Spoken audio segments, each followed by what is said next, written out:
रात के लगभग 12 बज रहे थे। घड़ी की सुइयां जैसे अंधेरे में चीख रही थीं। शहर से दूर एक सुनसान रास्ते पर घने पेड़ों की परछाइयां जमीन पर अजीब आकृतियां बना रही थीं। हवा ठंडी थी, मगर उसमें कुछ ऐसा था जैसे किसी ने जहरीली फुसफुसाहट घोल दी हो। ठीक इसी सुनसान रास्ते के आखिर में खड़ा है रेड बंगला, छत्तीसगढ़ का सबसे रहस्यमयी और डरावना मकान। लोग कहते हैं यह बंगला रात को अपने आप जाग जाता है। खिड़कियां बिना हवा के भी खुल जाती हैं। पुराने झूमर अपने आप झूलते हैं और दीवारों से अजीब चीखें सुनाई देती हैं। कई बार गांव के लोग दावा कर चुके हैं कि उन्होंने खून से भीगे कपड़े पहने औरत को बंगले की छत पर चलते देखा है। पर आज तक किसी ने हिम्मत नहीं की कि अंदर जाकर देखे कि सच्चाई क्या है।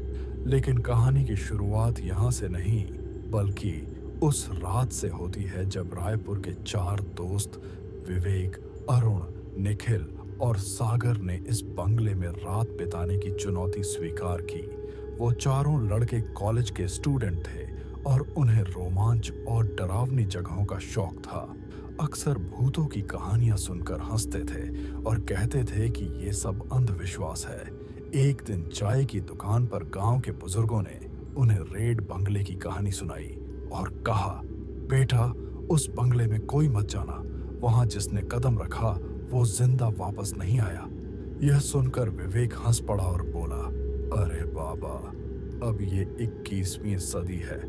भूत प्रेत जैसी चीजें थोड़ी होती हैं। हम कल रात वहीं सोएंगे और आपको वीडियो बनाकर दिखाएंगे। बुजुर्ग ने कांपते हुए सिर्फ इतना कहा, जाओ मत बेटा, वो बंगला इंसानों के लिए नहीं है। मगर दोस्तों ने ठान लिया। रात के ठीक 11 बजे चारों अपनी बाइकों पर बंगले की ओर निकले। रास्ते भर सुनसान सन्नाटा था। पेड़ों की डालियां वो टूटकर सड़क पर गिर रही थीं। कुत्ते दूर कहीं हुआ हुआ कर रहे थे, जैसे उन्हें भी आने वाले तूफान का एहसास हो। जैसे ही वे बंगले के पास पहुंचे, चारों की रफ्तार धीमी हो गई। सामने खड़ा था लाल रंग का विशाल बंगला। दीवारों पर खाई जमी थी, खिड़कियों पर टूटी लकड़ियां लटक रही थीं और सबसे अजीब बात, बंगले की छत पर हल्की सी लाल रोशनी झिलमिला रही थी, जैसे किसी ने दिया जलाकर रख दिया हो। सागर ने फुसफुसाकर कहा, यह रोशनी किसकी है? यहाँ तो कोई रहता भी नहीं। अरुण ने हिम्मत दिखाने की कोशिश की और बोला, भाई, शायद बिजली का कोई खेल होगा, चलो अंदर चलते हैं। जैसे ही उन्होंने मुख्य गेट धकेला, एक भयानक चीख गूंज उठी। चारों डरकर पीछे हटे, मगर विवेक बोला, ये दरवाजे की चरमराहट है और कुछ नहीं। वे धीरे धीरे अंदर गए। भीतर अंधेरा घना था। टॉर्च की रोशनी में धूल उड़ती दिखाई दे रही थी। कमरों की दीवारों पर पुराने खून के धब्बे जैसे जमे हुए थे। अचानक उन्हें लगा कि कोई पीछे खड़ा है। निखिल ने पलट कर देखा तो वहां सिर्फ टूटी खिड़की से आती ठंडी हवा थी, लेकिन उसने साफ महसूस किया था कि किसी की सांसें उसकी गर्दन पर पड़ी थीं। बंगले का ड्राइंग रूम बहुत बड़ा था। बीच में एक टूटा फूटा झूमर लटक रहा था और फर्श पर पुराने कांच के टुकड़े बिखरे थे। तभी अचानक एक दीवार से रोने की आवाज आई। कोई है वहां? विवेक चिल्लाया। कोई जवाब नहीं मिला, लेकिन आवाज जारी रही, जैसे किसी औरत की सिसकियां हो दीवारों में कैद हों। तभी अरुण ने कोने में रखी पुरानी किताब उठाई। किताब के पन्ने खून से सने थे और उस पर लिखा था, मुझे बचाओ, मुझे इस बंगले में जिंदा जलाया गया। चारों एक दूसरे की ओर देखने लगे। ये किसकी डायरी थी? क्या वाकई यहाँ किसी को जिंदा जलाया गया था? रात गहराती जा रही थी। अचानक सागर की टॉर्च बंद हो गई। अंधेरे में उसने चीख मारी, किसी ने मेरा हाथ पकड़ा है।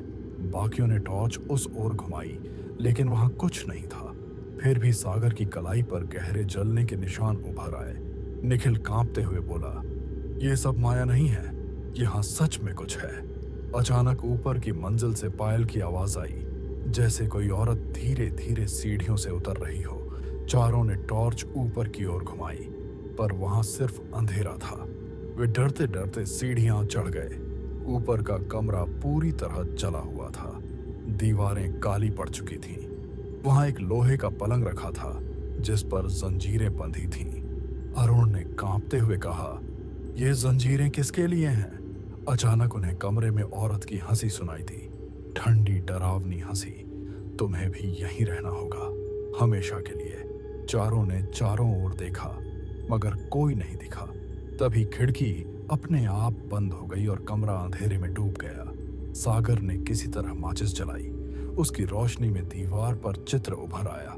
एक औरत लाल साड़ी पहने जिसके शरीर को आग ने निगल लिया था, और उसके नीचे लिखा था, रेड बंगला। मेरी समाधि है, निखिल चिल्लाया। ये औरत कौन थी? अचानक दरवाजा अपने आप खुला और वही लाल साड़ी वाली औरत उनके सामने खड़ी थी। चेहरा झुलसा हुआ, आंखें खून की तरह लाल। मैं इस घर की मालकिन थी। मेरे पति ने मुझे यहीं जिंदा जला दिया।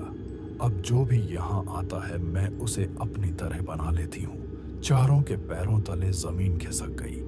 औरत अचानक उनके बीच प्रकट हुई। सागर डर के मारे बेहोश हो गया। विवेक ने उसे उठाने की कोशिश की, लेकिन औरत ने उसका हाथ पकड़ लिया। विवेक चीखा। उसकी हथेली जलने लगी जैसे आग में डाली हो।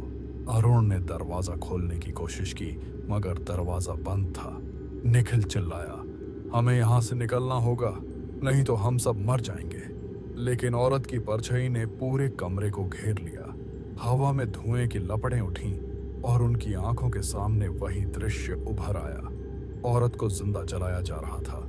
उसकी चीखें गूंज रही थीं। अरुण ने जेब से भगवान की छोटी मूर्ति निकाली और जोर से मंत्र पढ़ा। अचानक कमरे की खिड़की टूट गई और बाहर का रास्ता दिखा। तीनों किसी तरह सागर को उठाकर भागे, पर जैसे ही वे सीढ़ियां उतरे, औरत की आवाज गूंजी, तुम लौटोगे, ये रेड बंगला तुम्हें बुलाएगा। वे चारों किसी तरह बंगले से बाहर निकले और सड़क पर गिर पड़े, लेकिन सागर की सांसें बंद हो चुकी थीं। उसकी मौत ने सबको हिला दिया। अगली सुबह जब गांव वाले पहुंचे तो बंगले की दीवारों पर खून से लिखा था, एक और आत्मा मेरे साथ। आज भी कहा जाता है, जब रात को कोई रेड बंगले के पास से गुजरता है तो उसे औरत की सिसकियां सुनाई देती हैं, और अगर हिम्मत करके कोई अंदर चला जाए तो शायद कभी लौट कर ना आए, क्योंकि छत्तीसगढ़ का रेड बंगला सिर्फ एक मकान नहीं बल्कि अधूरी आत्मा का कैद खाना है।